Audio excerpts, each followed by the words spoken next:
I want to talk about how to avoid some common mistakes when you're writing a historical paper. Now, this could apply to a term paper, to a blue book essay, even really to your master's thesis if you wanted to. I want to talk about 3 phrases that you might be tempted to use in a historical essay that actually muddy what you're trying to say and undercut your point more than it helps. So these 3 phrases that I want to talk about are throughout history,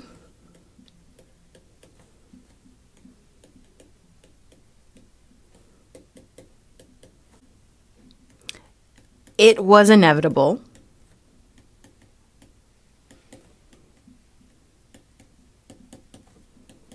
and that's why insert country here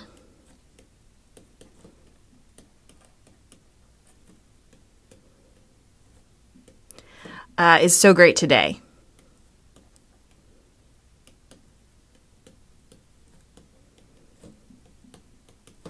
So why are these phrases so problematic? Let's start with throughout history.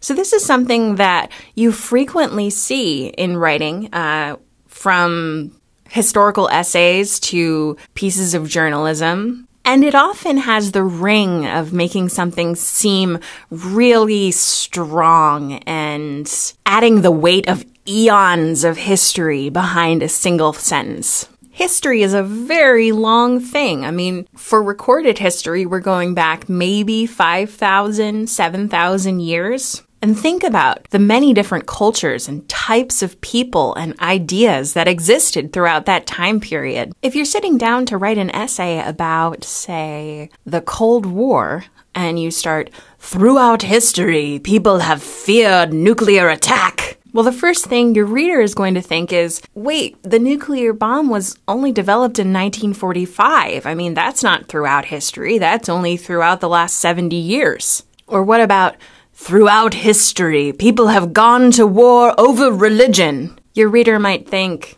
well, what about when people didn't live close enough to each other to go to war about different beliefs? And do we really want to send the message that having different religions means that you necessarily have to go to war? One thing that throughout history does is it makes an assumption about human nature, right? That the way that people think now is the way that people have always thought throughout history, or the way that people behave now is the way that people have always behaved throughout history. And if there's anything that is one of the core beliefs of the study of history, it's that people are different over time. It's fun to study the past because people in the past weren't like us. They had different ideas, different beliefs, different cultural values. And so if you want to be really strong about how you start a historical essay, always start it in a really specific part of time that you're talking about.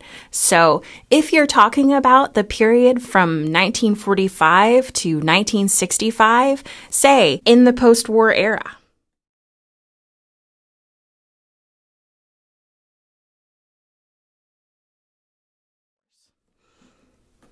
Or in the late 19th century.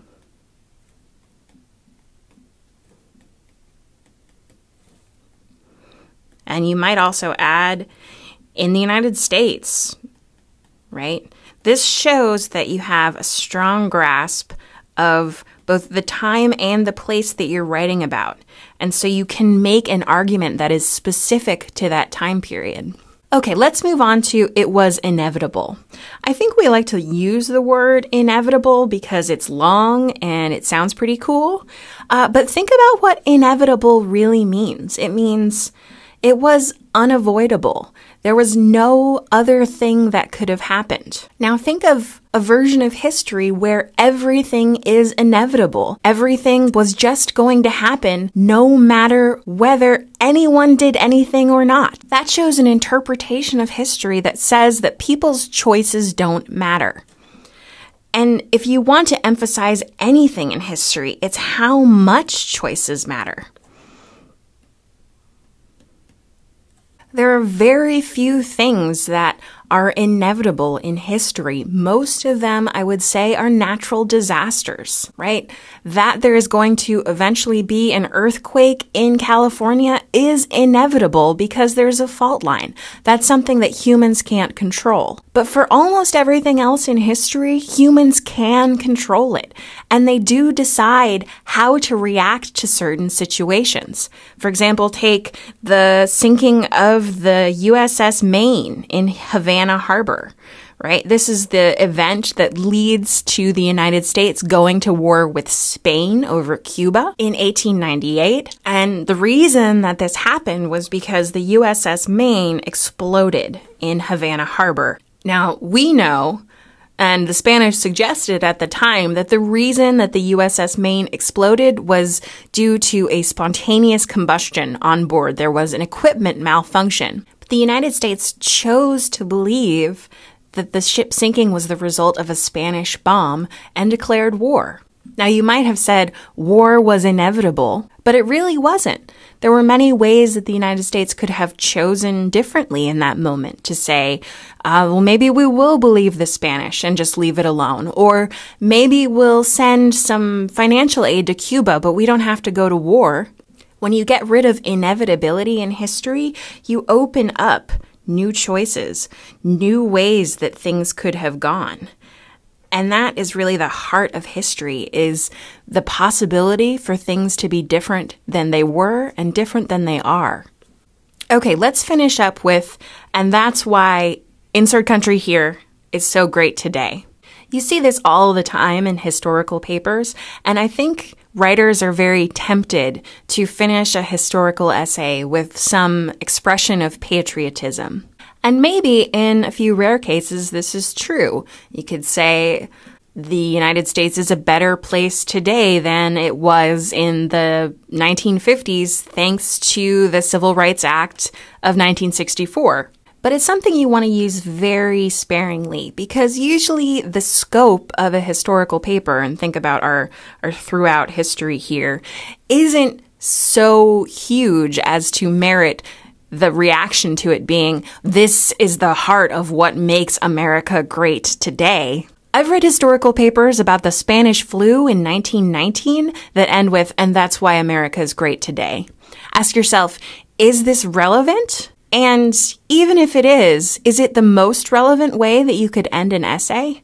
For a historical essay, you want to keep your conclusions very specific, the same way that you want to keep your period of time specific. So if you're talking about the post-war era, conclude with something that you can actually substantiate, that you have substantiated in your essay about the post-war era.